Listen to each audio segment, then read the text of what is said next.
Today I will be discussing the study titled Misidentifying an Innocent Suspect Can Alter Witness Recollections of the Perpetrator's Face. This study was conducted by Eisen et al. In 2022 and is being presented by Trevor Fitzgibbon. With misidentifying suspects, it is often found that in criminal cases, eyewitness testimony is often used. Testimony often focuses on what a witness remembers about a high-intensity situation, often occurring very quickly and with little chance for positive ID. And this doesn't always occur at a great distance. There can be situations in which there is obstructions to view, somebody is not very clear, somebody might be wearing a hood or other aspects which would make identification difficult. It is also understood that memory is a very plastic thing and is very easily altered by suggestion. This is something which has become a very big issue within the courts, as the use of eyewitness testimony to prove somebody's guilt has called into question the validity of such evidence. Identification can be influenced by police suggestion and works best when the suggestions do not interfere with what is already remembered. This is understood to occur during police investigations in which police might offer confirming bias to what the suspect believes they had seen, oftentimes altering what the memory of the situation was to better fit the information which is given post-action. So why is this important? In many court cases, the lack of physical evidence could lead to a reliance on eyewitness testimony along with other evidence in order to prove somebody's guilt. Misidentification supported by police confirmation bias can put innocent people in jail, and eyewitnesses often incorporate what police suggest into their identification.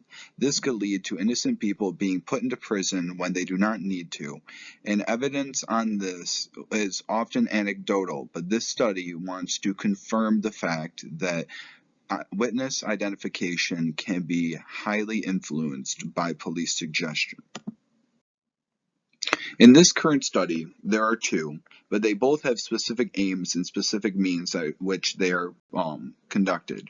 The purpose of these studies is to determine if misidentifying a suspect with a particular feature will influence the witness's memory and incorporate that feature into the memory where it hadn't existed before. The hypothesis of the study is that misidentifying a tattooed suspect would have the witness remember a tattoo from the incident where no tattoo was originally seen. The method of this study, in Study 1, used 483 undergraduate students between the ages of 17 and 45 years old, in which they viewed a carjacking video by an African American man from either 13 or 30 feet away from a screen to simulate good or bad view. They were then shown lineups with either suspects matching the criminal or a suspect who had matched the criminal having a tattoo digitally edited onto their face. Participants were given either positive feedback on their identification, oftentimes identifying the tattooed man, or no feedback on that identification, in order to see if positive feedback would influence the memory they had of the situation, and participants were given questions on the identification and their confidence. The questions were used in order to see if they would remember a tattoo in the original event.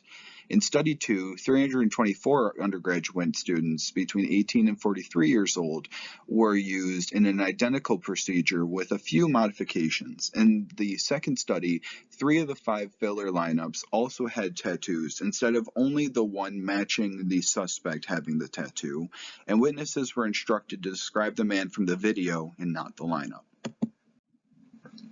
The results of this study were very conclusive.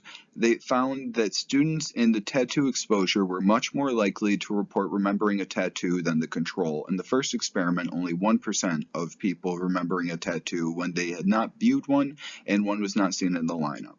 Positive feedback was also seen to increase the memory of the tattoo being in the original situation, and tattoo memory was influenced by distance, in which at a further distance they were more likely to associate the tattoo with the original memory due to positive feedback. There was lower confidence in identifying the far distance than the closer distance, as was expected, and 27 out of the 83 participants who remembered the tattoo claimed that the tattoo was the identifying mark from the lineup that helped them to make the confirmation of the person's guilt. In the second experiment, it was found that 10% of participants in the no tattoo lineup had actually remembered having a tattoo. This may be due to the post-exposure information given, in which they see four individuals with tattoos being identified in a situation, and they would then claim that the person who had committed the crime must have had a tattoo due to that reasoning. This demonstrates a means by which the information from police could manipulate somebody's memory of a situation. Recall of a tattoo was found to be due to hindsight bias in both experiments, as was just stated. A critique of the study is important to discuss, and one aspect of the study which is very lacking is the aspect of stress. Oftentimes, when a witness witnesses a crime, there's a feeling of danger and stress, and it often occurs at a very quick pace. For this study, I do not feel as though there was a good aspect of stress implicated on the witnesses, and so their eyewitness testimony might not be reliable when compared to actual eyewitness testimony. There is also there's also often a stretching out in the length of the test and the identification of suspects. This often does not occur immediately after the witness identifies somebody, and I feel as though stretching out the timeline between viewing the assault or the carjacking and the lineup would give greater information on the implications of this study. They also had all used participants from undergraduate college, which might influence a bias towards being more viewing of the situation and remembering more details of it, as they are aware that they must be remembering details instead of simply walking past and viewing something which was occurring. This might lead to them having a stronger memory than most eyewitnesses might actually have. Real-world implications of this study is the fact that it is understood that police questioning and comments can influence the memories of individuals about a specific event. In many cases, eyewitness testimony can serve as evidence of somebody's guilt without an understanding of the unreliable nature of these identifications. There is often a bias in confidence of the identification due to police reinforcement, leading to innocent people being sentenced for crimes that they did not commit. The unreliable nature of witness ability to see and remember specific details is an issue in many cases and should definitely be a point of discussion in defense trials, as if there is not a strong confidence in the witness's identification, it can lead to an innocent person being put in prison. A future understanding and the way this could serve others in the future is that it could serve by a means to limit the impact of eyewitness testimony in cases in which it cannot be reliable. The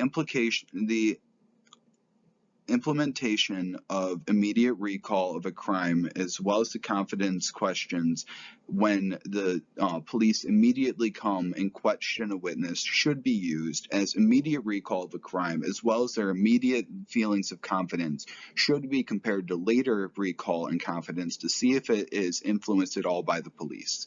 There should also be a limitation in the impact police questioning can have on witness memory, and so that the police are instructed not to ask questions which might lead witnesses towards one determination or another.